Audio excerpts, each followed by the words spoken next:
السلام عليكم، ورجعنا لفيديوهات فضفضه تربويه، ورجعنا لواحد من اكتر الكتب اللي بحبها، كتاب العادات السبعه الاكثر فاعليه. والنهارده معانا العاده الخامسه، ولو ما كنتش شفت الاربعه اللي فاتوا ارجع شوفهم عشان تكون متابع الصوره كامله وبدون تضييع وقت. يلا بينا. كالغيث كن املا وجد من دون مقياس. خليني اقول لك سر بيه 90% من الخناقات ما كانتش هتحصل اصلا، هو ان طرف واحد يسمع سمع صحيح.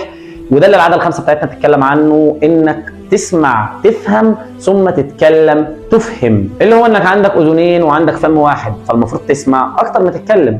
ولو فهمتني مرحبا واهلا بيك في عالم اسمع اولا ثم تكلم ثانيا. قبل ما تعرض وجهه نظرك لازم تبدا تشوف امور من وجهه نظر الطرف الثاني. ده الف به اساسيات تواصل، زي فكره الشبشب. انت لابس شبشب عايز تلبس شبشب حد تاني، فبناء عليه بتقلع الشبشب اللي في رجلك عشان تلبس شبشب الشخص الثاني. وانا هنا مش قصدي على الشبشب، وده ليه؟ لان ببساطه اعمق رغبات الانسان انه يتفهم ويتقدر، وبالتالي الشخص اللي قدامك عمره ما هيطلع لك اللي جواه الا لما يحس ان انت مقدره وفاهمه.